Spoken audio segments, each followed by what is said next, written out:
அனைவருக்கும் இனிய காலை வணக்கம். சிவ கணபதி ஆயுர்வேத சென்டர்லேருந்து நான் விஜயலட்சுமி பேசுகிறேன். இன்றைக்கி நாம் குதிரைவாலி அரிசியில் ஒரு கிச்சடி பண்ணலாம் அப்படின்னு சொல்லிட்டு பண்ணிக்கிட்டு இருக்கிறேன். இது ரொம்ப ஹெல்த்துக்கு ரொம்பவே நல்லது. ஏற்கனவே நான் வீடியோவில் இதெல்லாம் சொல்லியிருக்கிறேன். இப்போ எண்ணெய் காய வச்சு அதில் கடுகு, உளுந்தம்பருப்பு, கடலைப்பருப்பு போட்டு ஃப்ரை பண்ணிவிட்டு அதற்கு மேலே நம்ம வெங்காயம், பச்சை மிளகாய் போட்டு ஏற்கனவே வதக்கிட்டேன். இப்போ பீன்ஸ் போட்டுக்கிட்டு இருக்கிறேன். பீன்ஸோடு சேர்ந்து அடுத்து கேரட்டு, கட் பண்ணி வச்ச பொடிப்படியாக கட் பண்ண தக்காளி, எல்லாமே ரொம்ப லிமிட்டாக கொஞ்சம் தான். ஏன்னா இது ஒரு ஆளுக்கு தான் ப்ரிப்பரேஷன் இப்போ பண்ணிக்கிட்டு இருக்கிறோம். கொஞ்சம் கம்மியாக தான் வச்சேன். ஒரு 3 பீன்ஸு, ஒரே ஒரு சின்ன கேரட்டு, ஒரு சின்ன தக்காளி, அது மட்டும் தான் ஃப்ரை பண்ணிக்கிட்டு இருக்கிறேன். இது நல்லா வதங்கிருச்சு. அதனால் அதில் கேரட்டு, தக்காளி போடுறோம். இதுவும் சேர்ந்து நல்லா ஃப்ரை பண்ணதுக்கப்புறமா இதில் ஏற்கனவே எடுத்து நம்ம கழுவி ஊற வச்சுருக்கிறேன். இது நம்ம குதிரைவாலி அரிசி. இந்த குதிரைவாலி அரிசிக்கு 1க்கு 3 மடங்கு தண்ணி ஊற்றணும். இந்த டம்ளரில் 1/2 டம்ளர் எடுத்து ஊற வச்சுருந்தேன். அதனால் இதில் 1.5 டம்ளர் தண்ணி ஊற்றணும். அதான் மெஷர்மெண்ட்டு. இது தயார் பண்ணும் போது நம்ம மறுபடியும் பார்க்கலாம். இப்போ இது கொஞ்சம் வதங்கி வரட்டும். நல்லா வதங்கினதுக்கப்புறமா இதில் நம்ம தண்ணி ஊற்றி உப்பு போட்டு கொதிக்க விட்டுறணும். இஞ்சி பூண்டு பேஸ்ட்டு தேவைப்படுறவங்க போட்டுக்கிடலாம். நம்ம அவ்வளோ ஃப்ளேவர் எடுக்கிறதில்ல. அதனால் இப்படியே நான் பொதுவாக சாதாரணமாக இப்படி வச்சுருவேன்.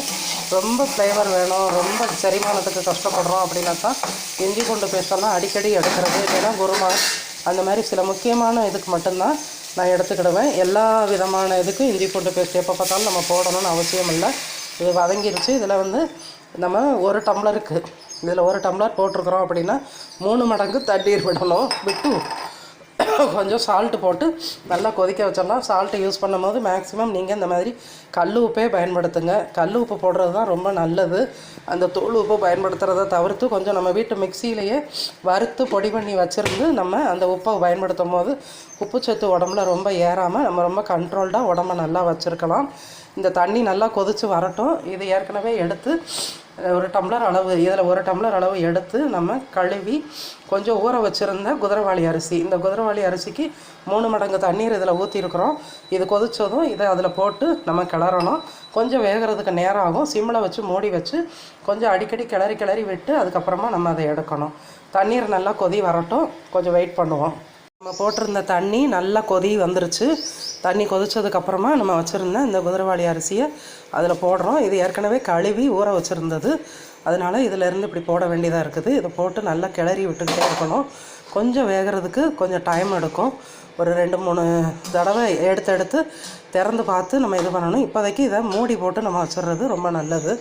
மூடி போட்டு வச்சுருந்து அது நல்லா வெந்ததுக்கப்புறமா நம்ம எடுத்து பரிமாற வேண்டியது தான். தேங்க்யூ. வச்சுருந்தது நல்லா வெந்து அழகாக வந்துருச்சு. இப்போ இந்த அளவுக்கு நல்லா வந்துடும் பார்த்துக்கோங்க. இதை 2 தடவை 3 தடவை ஊடையில் திறந்து நான் கிளறி விட்டு அதை எடுத்துருக்கிறேன். அது மேலே இப்போ லேசாக கொத்தமல்லி தழை மட்டும் கொஞ்சம் தூவி அப்படி கிளறி எடுத்து சாப்பிட்டோம்னா போதுமானது. நான் இதுக்கு தொட்டுக்கிறதுக்கெல்லாம் எதுவுமே வேண்டாம். அப்படியே இதில் காய்கறி போட்டிருக்கிறதுனால அப்படியே சாப்பிட்ருவேன். தேவைப்பட்டால் தேங்காய் சட்னி மேட்சிங்காக இருக்கும், வச்சு எடுத்து சாப்பிடலாம். நல்ல ஒரு வாசம் இருக்கும். அந்த குதிரைவாலியோட கிச்சடி பண்ணும் போது அந்த குதிரைவாலியோட ஸ்மெல்லே ரொம்ப அருமையாக அழகாக இருக்குது. இதை நம்ம கொஞ்சம் அப்படியே செட்டாக விட்டுட்டு அப்புறமா ஒரு பிளேட்டில் எடுத்து பரிமாறி நம்ம சாப்பிட வேண்டியது தான். தேங்க்யூ.